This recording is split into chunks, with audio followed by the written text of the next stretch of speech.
Assalamualaikum warahmatullahi wabarakatuh, rekan trader Indonesia dimanapun berada.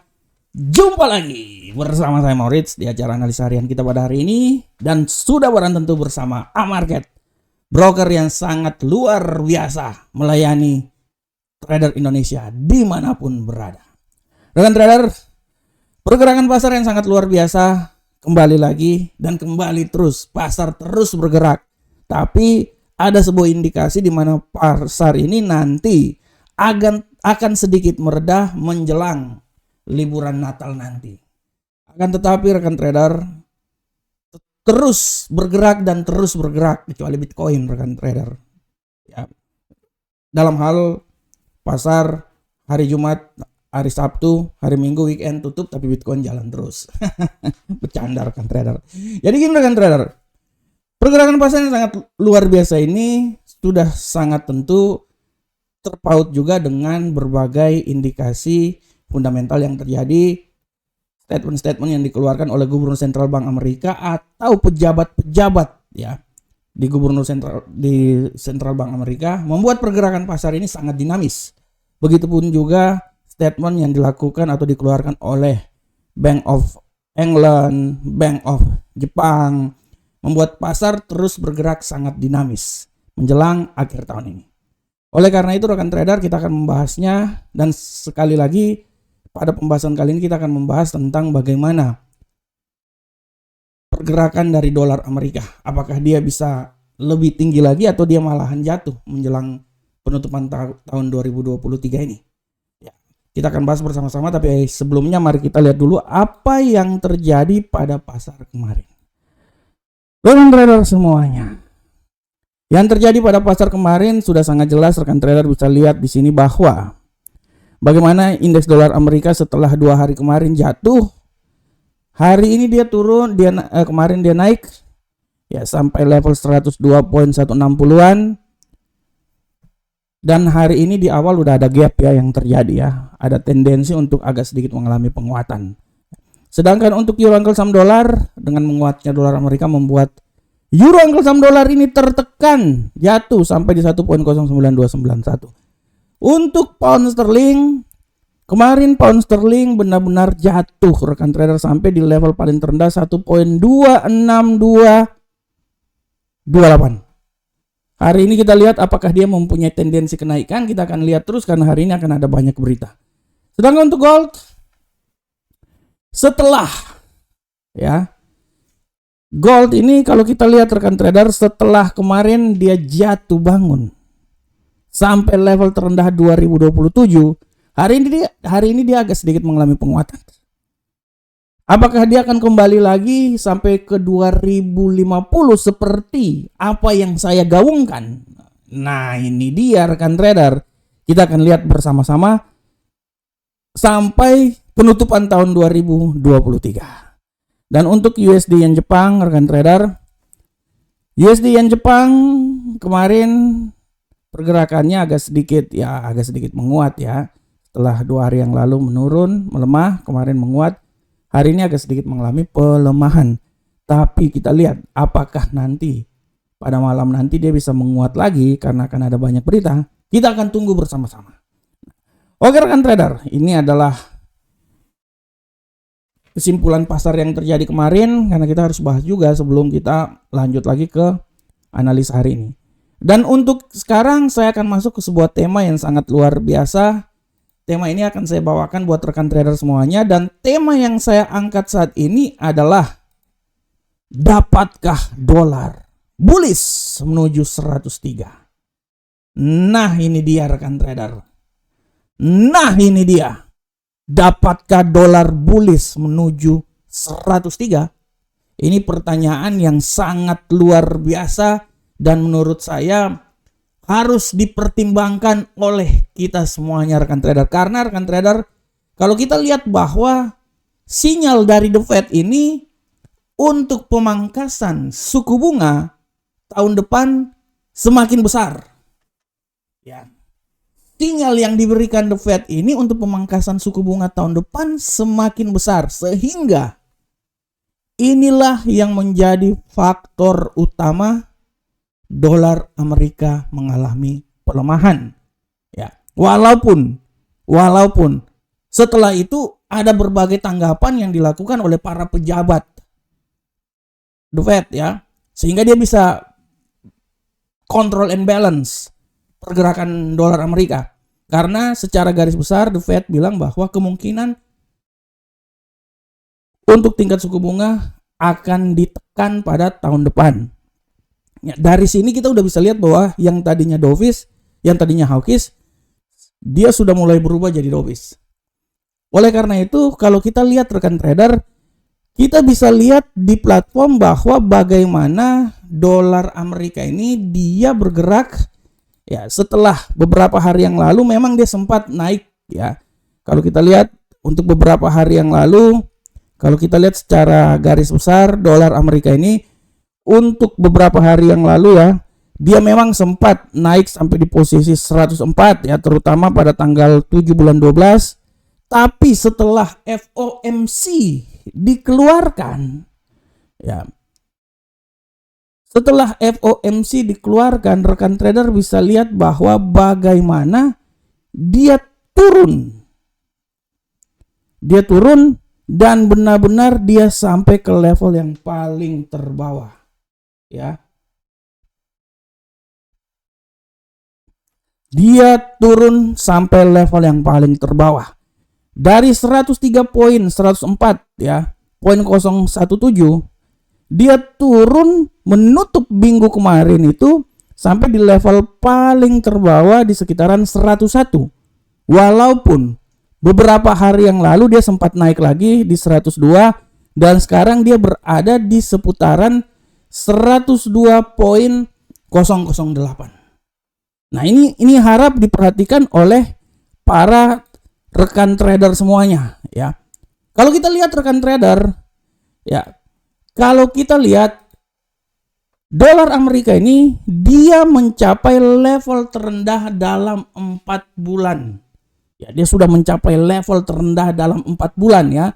Dan dia ini semakin menginten untuk penurunan di saat Eropa dan Central Bank England memberikan sinyal yang lebih ragu-ragu. Dari sini kita bisa lihat bahwa bagaimana dolar Amerika ini dia turun sampai level paling terendah selama 4 bulan ya, di seputaran 101, walaupun kita lihat dia agak sedikit mengalami kenaikan ya. Tapi dengan adanya tendensi yang telah dikeluarkan, statement yang dikeluarkan bahwa kemungkinan besar untuk suku bunga lebih diturunkan, terutama tahun 2024, memberikan tendensi bahwa kemungkinan besar dolar Amerika ini bisa lebih turun lagi. Nah, oleh karena itu, dari sini saya bisa mengambil sebuah kesimpulan bahwa pergerakan dari dolar Amerika untuk bisa naik sampai ke 103 itu menurut saya sangat berat sebenarnya rekan trader ya. Dia membutuhkan sesuatu tekanan yang sangat luar biasa. Karena kalau dari The Fed kemungkinan besar The Fed dia akan menurunkan. Tapi kita tidak bisa juga menyampingkan masalah geopolitik rekan trader. Karena yang bisa menguatkan dolar Amerika di saat dolar Amerika mengalami pelemahan hanya adalah masalah geopolitik.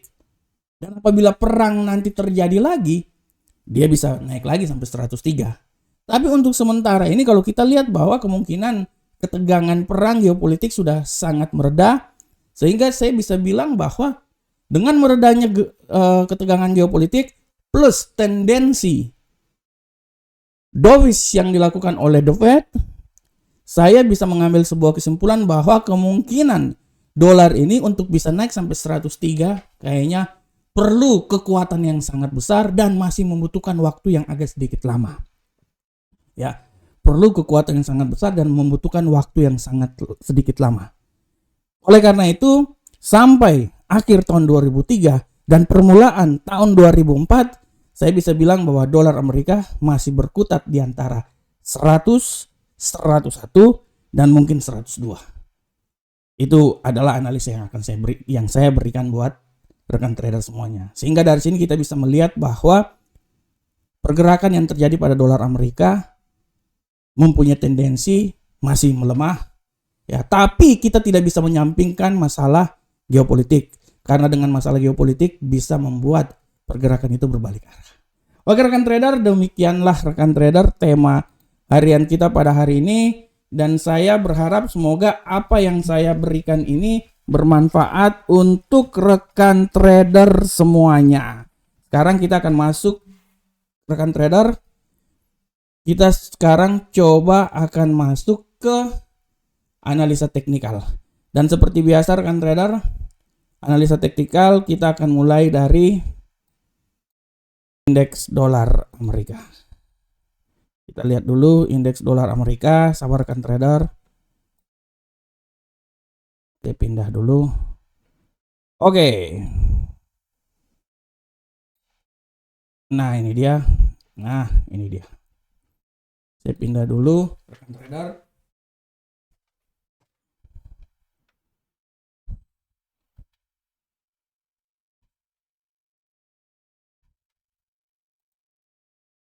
Oke rekan trader, untuk indeks dolar Amerika saat ini kita bisa lihat dengan jelas bahwa pergerakan dari indeks dolar Amerika saat ini dia mengalami penguatan yang signifikan. Dari sini kita bisa lihat bahwa bagaimana indeks dolar Amerika pada hari ini dia masih memiliki potensi untuk kenaikan yang sangat luar biasa. Dan saya bisa memprediksikan dia akan mencoba naik sampai nilai yang paling tertinggi di seputaran sini rekan trader. Sabar, saya hapus ini dulu. Oke.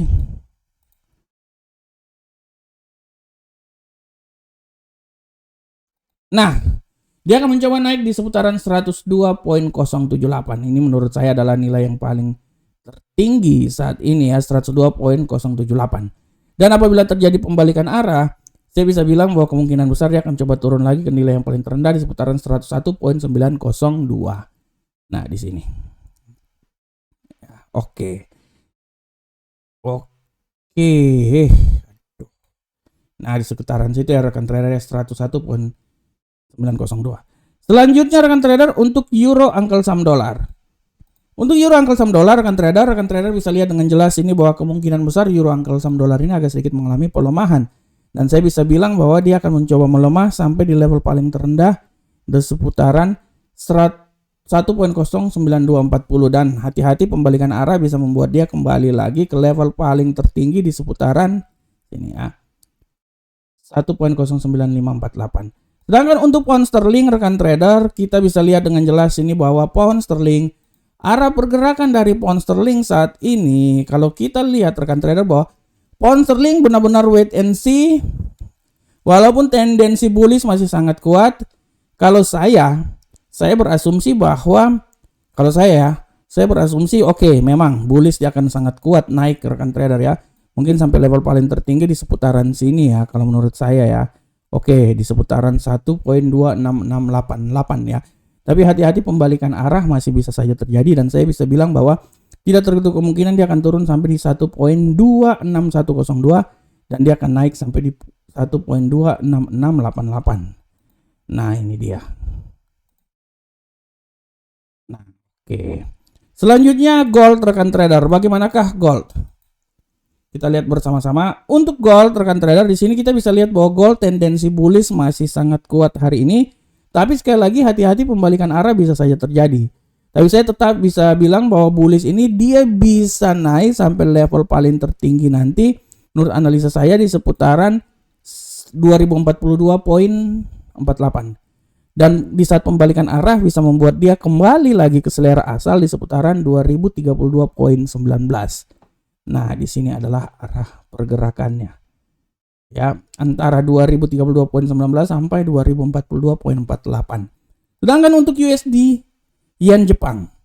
USD yen Jepang rekan trader, kalau saya lihat tendensi bearish yang terjadi ini sangat kuat dan saya bisa bilang kemungkinan kalaupun dia turun lagi sampai di 142.536. Tapi hati-hati pembalikan arah. Pembalikan arah ini bisa membuat dia naik menurut analisa saya sampai di level paling tertinggi di seputaran 142.661. Nah, ini dia. Oke. Ya. Nah, menurut analisa saya sekitaran sini. Oke rekan trader, ini adalah analisa teknikal kita pada hari ini. Dan sebelum saya menutup acara ini, rekan trader, sekali lagi saya mau bilang buat rekan trader semuanya bahwa rekan trader jangan lupa hari ini ada news yang sangat luar biasa. Dan rekan trader bisa lihat bahwa hari ini newsnya sangat banyak dan hati-hati pada berita yang akan dikeluarkan. Terutama nanti pada pukul 20.30 waktu Indonesia bagian Barat ada PDB, ada klaim pengangguran awal, dan ada indeks manufaktur The Fed Philadelphia. Jadi harap diperhatikan oleh rekan trader semuanya sebelum nanti ditutup besok, sebelum masuk di liburan Natal. Oke rekan trader. Rekan trader, demikianlah rekan trader analisa harian kita pada hari ini. Saya berharap semoga apa yang saya bawakan ini bermanfaat untuk kita semuanya. Akhir kata, assalamualaikum warahmatullahi wabarakatuh. Sampai ketemu kita di pertemuan berikutnya. Salam profit Indonesia.